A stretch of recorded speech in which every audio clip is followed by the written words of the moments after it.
Ladies and gentlemen, Assalamu alaikum. On behalf of Chairman, National Flood Response and Coordination Center, I welcome you all at NFRCC. In today's session, the sequence presented is as flashed on the screen. We'll have opening remarks by Chairman NFRCC, followed by overview of flood damages and responses by National Coordinator. Remarks by Deputy Chairman NFRCC and closing remarks by Chairman will follow. Then we will have a joint presser from the same location, and after the joint presser, we will move for the group photo outside. Now I'll invite the Chairman NFRCC for his opening remarks, please. Thank you.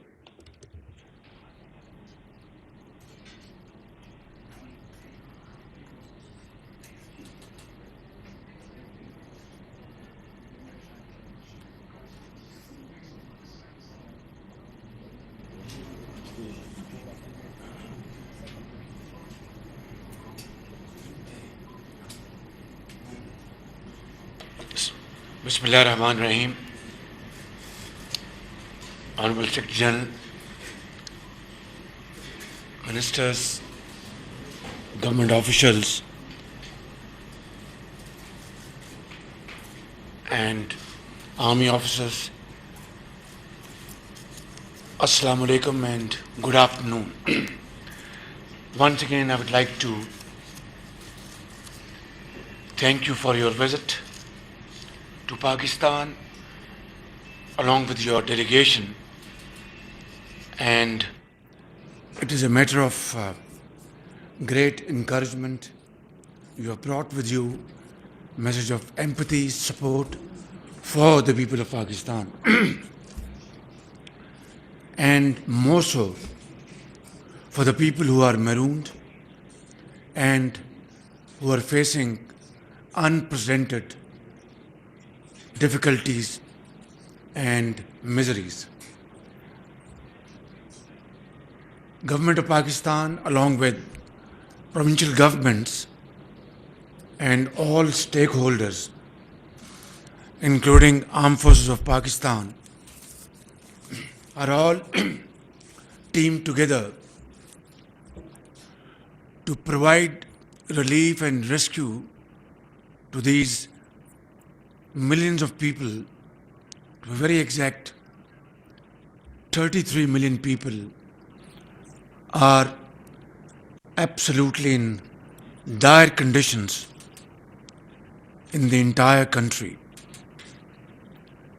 As we speak, efforts are in full gear. People are being removed to safe places, food and shelter being offered, but the challenge is absolutely beyond human capacities. Yet humans have to handle it, and we are. I would like to thank you for all your support from different countries and organizations, and your visit to Pakistan will provide you a first-hand info as to what is happening in the four nook and corner of our country. Thank you very much for this opportunity, and we are very grateful for this action of solidarity on your part. Thank you. Honorable Prime Minister, Excellencies, I would like to express my enormous appreciation in this coordination center to all those women and men that have been working tirelessly to support the victims of this unprecedented natural disaster.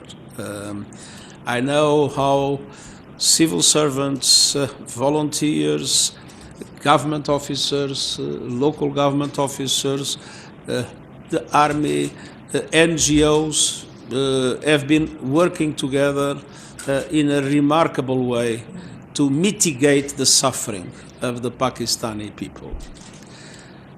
Humanity has declared war on nature, and nature is striking back. But nature is blind.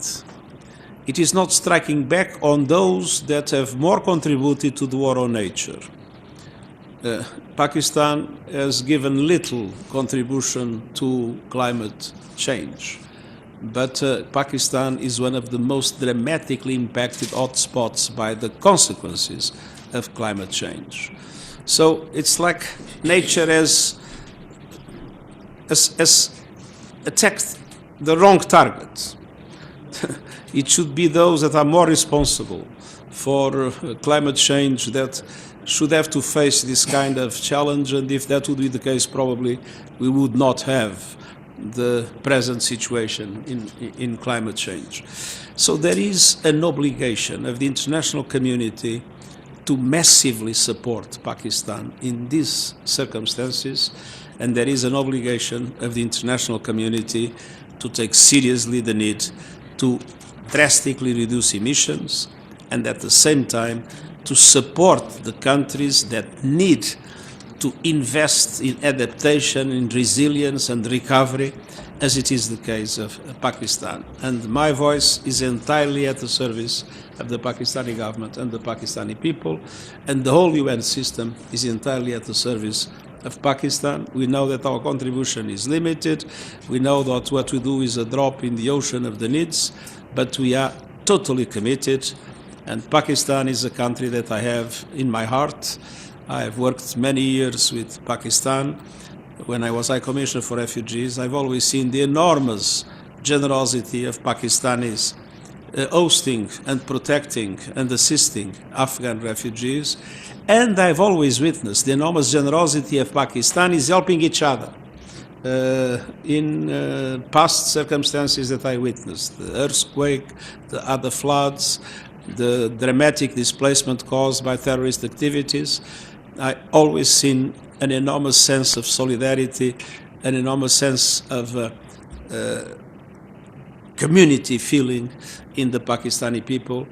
And so my admiration for this country and its people is limitless, and my solidarity with what the Pakistanis are suffering without having contributed to that suffering is total. I am entirely at the disposal of the government of people in Pakistan, and I'll do my best to raise awareness in the international community and to mobilize the whole UN system supporting Pakistan, the Pakistani government and the Pakistani people. Thank you very much. Very good. Bismillah ar-Rahman ar-Rahim. Honorable Secretary General, it is a great privilege for me to welcome you to this National Flood Response Coordination Center set up by the Prime Minister. I am the Deputy Chairman. I represent the Prime Minister. We do daily operational details here by looking at the situation of the flood and relief operations. I would first like to acknowledge that your message to the world community before coming here has really made and left a big impression with the people of Pakistan. Your words like the world must wake up from the sleepwalk and it is monsoon on a steroid have almost become common phrases which people are referring to from your message. You have been associated with Pakistan when Pakistan was battling Afghan conflict and influx of Afghan refugees. Today, as Secretary General, you come to us when we are battling climate refugees. There are millions of people who have become displaced because of the climate disaster that has hit Pakistan. We faced super floods in 2010, but 20 million people were affected in 2010 with the super floods. But this climate disaster that has hit us has affected more than 33 million people. So the scale is so big that, as you also mentioned, that any country in the world, if was hit with this disaster, it would be impossible for that country to face the consequences. We are facing 4 challenges. One, that these floods, with the flash floods and the hill torrents and the heavy rains, which largely took place in those areas which historically have never had even moderate rains. So those regions did not have the infrastructure to deal with such heavy downpour. So there is a huge infrastructure loss to all the areas in terms of roads, rails, power transmission lines, gas transmission lines, irrigation system, schools, hospitals, water and sanitation, dams. There is a big damage to the infrastructure for which a joint damage and need assessment study has begun with the help of World Bank, Asian Development Bank and UN, and their experts are working with our Ministry of Planning and Development, which is coordinating this study. And we hope to have some initial estimates ready before the Prime Minister leaves for the UN Assembly, General Assembly. And the detailed study, we hope, would also be ready with us in 4 to 6 weeks. The second important challenge, Mr. Secretary General, we face is the loss of livelihoods. All of these people have lost their livelihoods. They have seen their crops being destroyed before their eyes. They have seen their sheep, their goats, their livestock being swept away by the ferocious currents of these flash floods that hit them. Their orchards have been destroyed. So their lifelong savings have gone. And also these farming communities store the grain for their whole year as a safety net.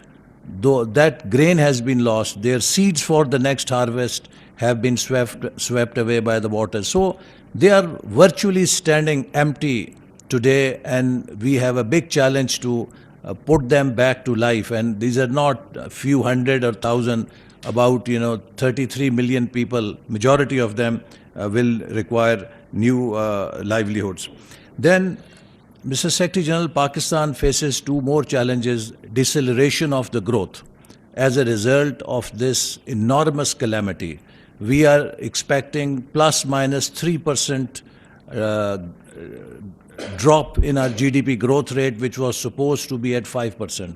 And that will have enormous impact on the employment, on the poverty in the country. We were already facing very high inflation, partly for two reasons. One, because of the IMF program, for which Prime Minister took some very harsh decisions. And also because of the Ukraine crisis that has put a super cycle, shock for the whole country, whole world. So we will have to battle with this high inflation also. So in this backdrop, this center is doing a very important role by coordinating civil, military, federal government, provincial governments' relief, rescue efforts. And we are also working simultaneously to build our next plan to build a more resilient infrastructure. And we hope that with your help, we will be able to mobilize the international community so that they can help us, as it has been, and you have been championing. I think I don't need to say anything, because the way you have articulated the challenge that Pakistan faces, nobody else can articulate it better. So with your leadership, with your support, we hope that Pakistan will come back. Pakistani nation is a very resilient nation. We have been tested before with many calamities. Each time, Pakistani people have fought back. And with the support of friends like you, we hope that Pakistan will again rebound, and it will be back to normal, and we will be able to give our people a decent and good quality of life that they deserve.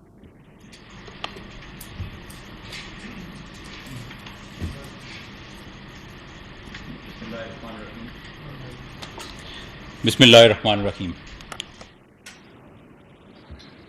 Honorable Secretary General, United Nations, Mr. Antonio Guterres, sir, I welcome you to the National Flood Response Coordination Center.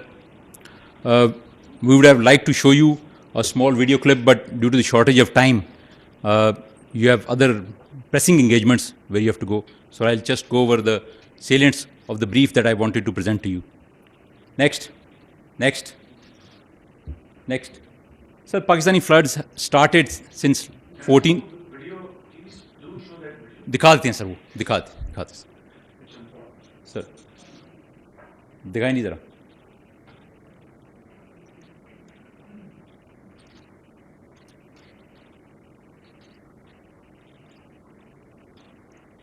آ جاؤ پھر.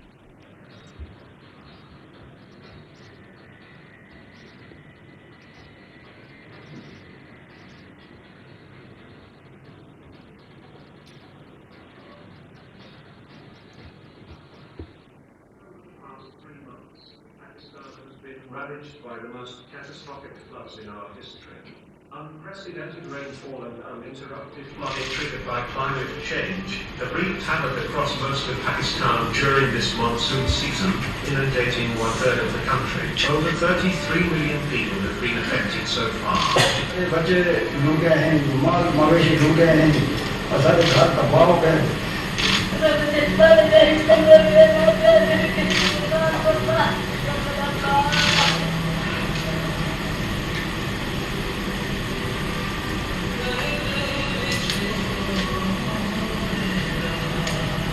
More than 1,300 persons have died, including 400 children. Over 12,000 people have been injured. Millions of people have been displaced.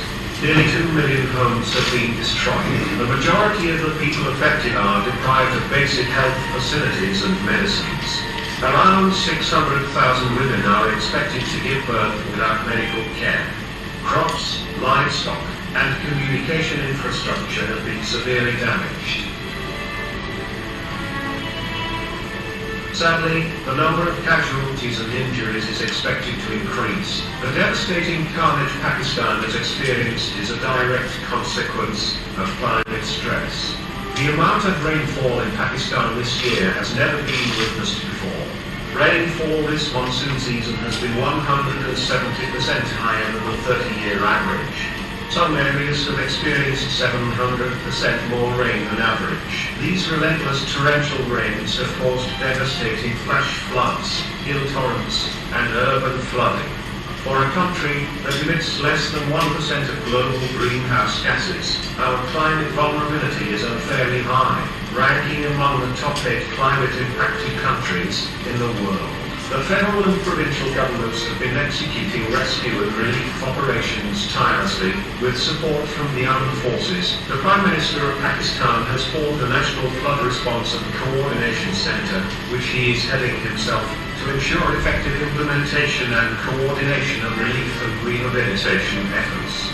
However, given the unprecedented size of the calamity, the resources currently available to the government of Pakistan are not enough. Help and assistance are arriving from friendly countries and multilateral partners.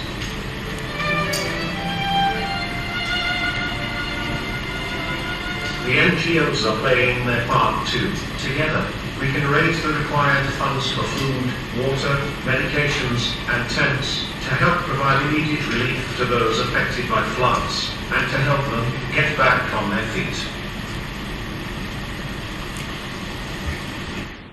Sir, as you would have seen, that there is a huge calamity which has befallen Pakistan. And in this huge calamity, the problem that has come is because of the rains that were 5 times higher than what we normally expect. If you see, in Sindh province, normally it would have been just 35 to 50 millimeter of rain in a complete season. And this year, it has been over 600 millimeter on the average, which is 508% higher than the average rainfall. This is also because of the changes that are occurring because of the ENSO and the Equino, and this has a strong bearing on the monsoon region. Next. So this map would show you what kind of rainfall we have received. If you would just remain on the red, you will find that this is the entire Sindh province. And in the north, you have the KPK.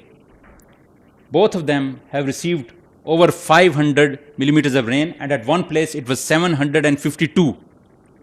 This is near the world record of rain at any one place. We have had 5 spells till now. Next. So this purple will show you where water is standing as of now. This is in itself a complete lake, 100 kilometers wide. Differentiation between the Indus River and this place is near impossible. Next. if we compare it to the previous calamities, we had a loss of $5.2 billion in the earthquake of 2005, and the floods of 2010, which were 1/8 of this calamity, were 12 to 43 billion. This time, 1/3 of Pakistan is underwater. The losses will be much higher and much bigger. Next. So the area that we have underwater is bigger than UK, New Zealand, Portugal, Ecuador, or the states of Michigan and Colorado of the US. As you can see, we have lost 750,000 livestock as of now, and huge tracts of land, around 4 million acres, are underwater, which will affect our crops. Next. It is provisionally estimated that over $30 billion would be lost in this catastrophe. Next. Coming over to the Sindh province, as I've already shown, almost entire Sindh is underwater, and large tracts have water over 6 to 8 feet. Once this started, 9 locations were underwater, but now at 2 places the national railway track is underwater, and we cannot run the national rail from Islamabad to Karachi. Next. This will just give you a glimpse of the water. If you could see Hamel Lake on 4th August and now on 28th August, it seems that the entire area is Hamel Lake. Similarly, Kambar Shadat Kot, Shikarpur are all underwater. Next. So in the other provinces, we are out of rescue, but in Sindh, we are still continuing to do the rescue operations because the water is flowing downwards and has gone to Manchar Lake, which is the biggest freshwater lake in Asia. This lake has burst at 3 places, and its water is now flowing towards the Indus.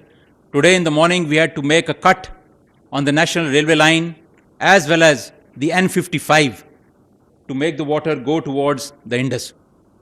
We are hopeful that in the next week or so, the situation will start stabilizing, but for 1 week, we have 160,000 people still in the area.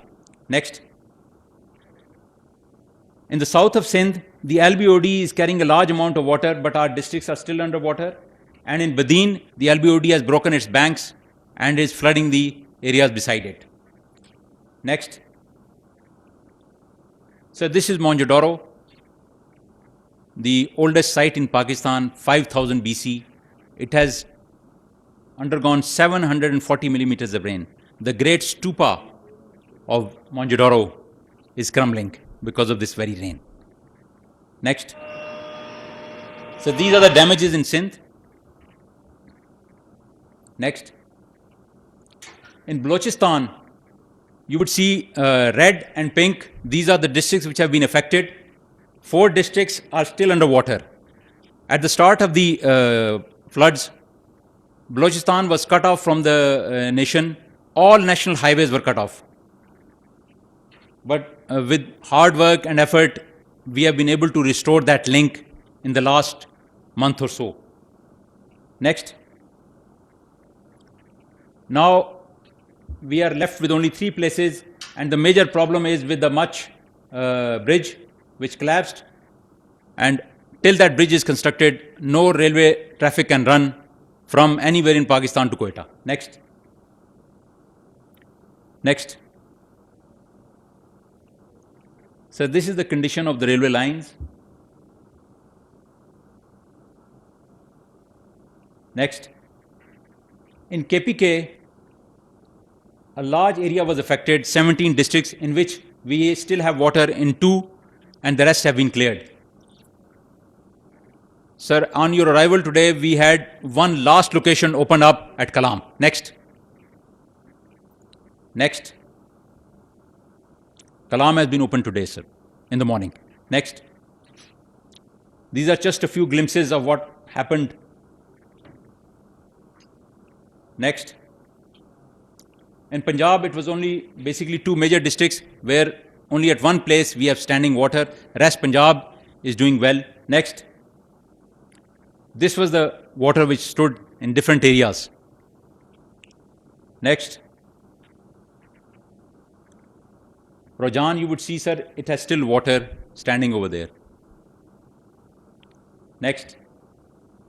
In GB and AGK, the rainfall was less due to climate change. This is the area which traditionally got rain, but this year there hasn't been much rain in the area. Next. This was hill torrents which were taking away everything. Wherever it rained profusely. And at other places in AJK, no rain. Mangla Dam is presently at 50% capacity, while at other places we have almost 10 times worth of water standing at different places. Next. Next. So in response to this, the Prime Minister had ordered the setting up of the National Flood Response and Coordination Center. Our mandate is to synergize and articulate the national flood effort. And we are doing it through assessment, coordination, forecasting, and lastly, policy recommendations. Next. So this is the organization where all stakeholders are a part of it.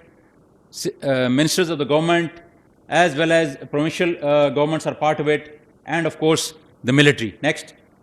This is the military organization. Next.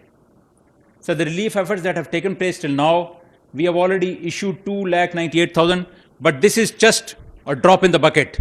Perhaps much more is required. Next.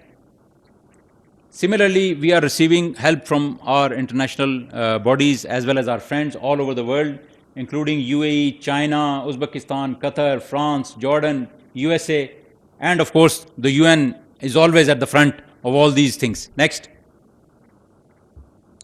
This is what is all arriving in the next coming days. Next. We have also established a number of relief camps and medical camps. Next. And collection centers. The army is collecting at a number of places from where we transport this to the areas affected. Next. And this is all that we have transported till now. Next. Some glimpses of the relief effort going on. Next. Next. Next. Sir, we have done a lot of coordination with OCHA, and last week we had a coordination conference over here in which we called all the major NGOs and we coordinated with them how this system is going to work. The UNRC helped us in that matter, and we continue to work with them in order to improve how the NGOs provide help to the people and where we require it. So it's a coordinated effort between the civil government, the military, as well as the NGOs, and under the auspices of the UN in certain areas. Next. Sir, we have started the joint survey in Balochistan. It has started in GB, Punjab, and KPK. It will start by Monday. And Sindh, because we are still in the rescue phase, will start once the rescue phase is over. Next. Sir, the Prime Minister of Pakistan has very kindly given 28 billion rupees to the BISP, which has, out of which 20 billion has already been distributed to the people at 25,000 rupees per household, and this is being increased to 70 billion, and which will provide almost 1.5 million families will be provided this money.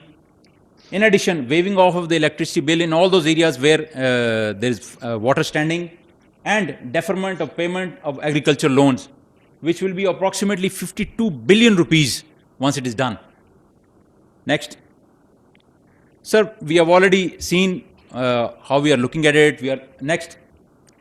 The concept is very simple, sir. We are in a rescue phase in Sindh, but in other areas we have gone to relief, and we will go to rehab and reconstruction. At present, we require tents, we require mosquito nets and food. But once we go to the rehab stage, we have to reconstruct in major areas disaster-resistant structures for which help would be required from the international community. Next. So this is the plan of action which has been approved by the Prime Minister and which we will be following to the hilt. We are already in the rescue. I feel that another 2-3 weeks this will continue. We will go to relief. Relief will last in certain areas even up to 6 months because of the standing water. And then the survey is going on, which will complete by the end of October in most areas. And from then on, we will move forward. Infrastructure is being opened as we speak, and very few areas are left. While the national infrastructure, we would like to rehabilitate some of the national highways and the railway line. And now, sir, this last aspect of compensation is already in full swing. As I said, the Prime Minister has already given the money and 20 billion has already been distributed. The rest will be distributed in this month or so. Next, please. Sir, our lines of effort include immediate relief, damage assessment, survey of infrastructure, and then redesigning of infrastructure. And then we will carry out studies of long-term weather effects so that we can do construction of disaster-resistant structures. And of course, one of the most important things that we have learned from these floods is restoring the drainage system, which we will go after in a big way. Next. Sir, this NFRCC basically ensures better coordination between federation and provinces, ensures efficient relief distribution. And of course, we are facilitating the NGOs, correct damage assessment, and of course, data correction and uniformity would be there. We want immediate road and railway connectivity. Hopefully, we will have railway connectivity in the next 2 to 3 days. And of course, the credible joint survey. Next, please. And we are preparing the health response plan, the food security plan, the draining system rehabilitation, education in displaced areas, and of course, improved information flow. Next. Sir, thank you very much, sir. That is all from my side.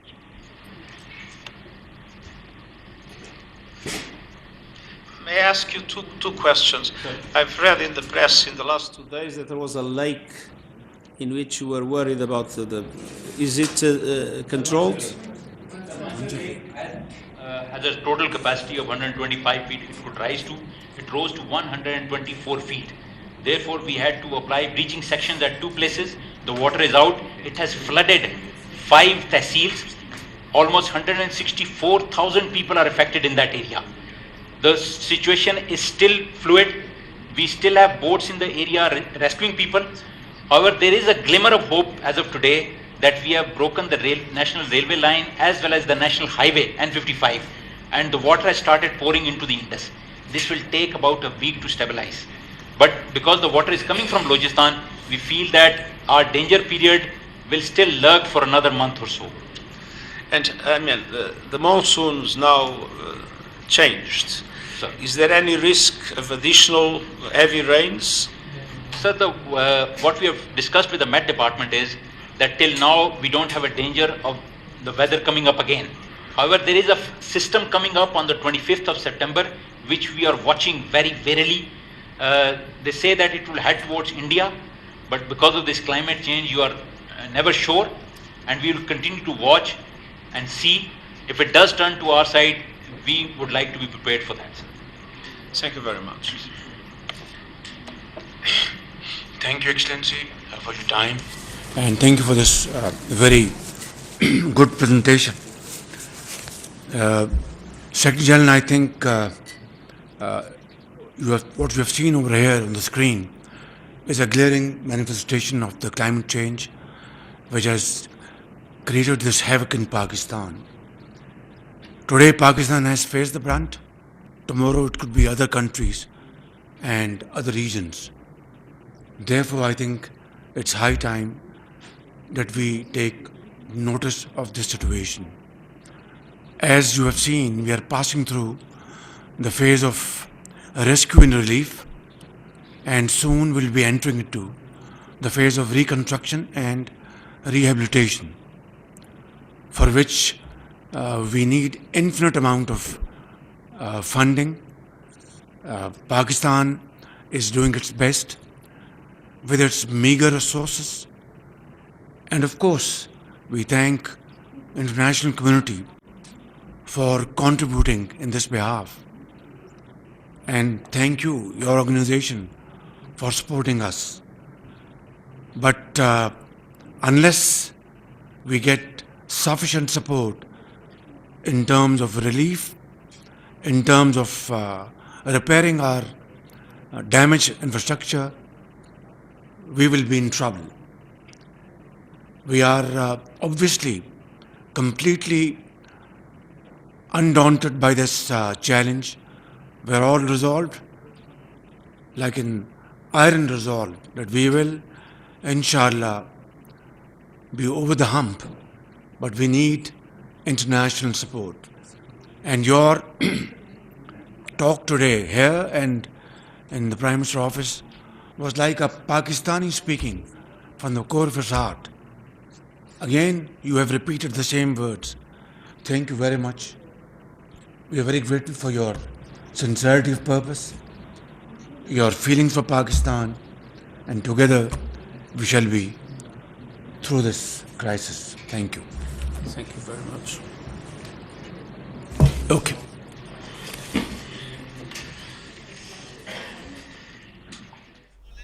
Secretary general اقوام متحدہ Antonio گورتیس